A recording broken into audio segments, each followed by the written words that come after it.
Can I talk to you about the dangers of church buildings?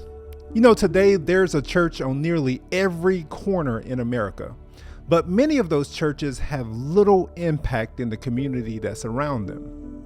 Now, I'm gonna be clear with you. Some of that is because they're under-resourced, but other times it's because churches are so inward focused that they have no outward impact. And here's why church buildings can become deceiving for us, because sometimes we think that getting to church and getting into a church building is sufficient for us to get to know who God is.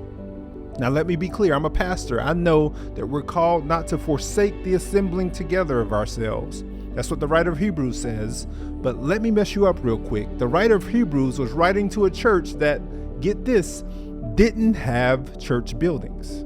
As a matter of fact, they were meeting together in homes.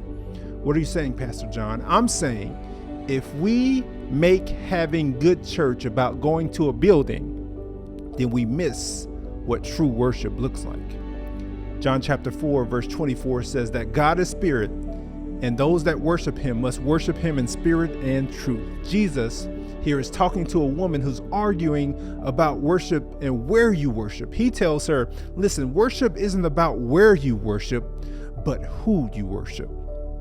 You see, God isn't confined to a place. Your church isn't better than anyone else's church. True church is worshiping our Creator in spirit and in truth.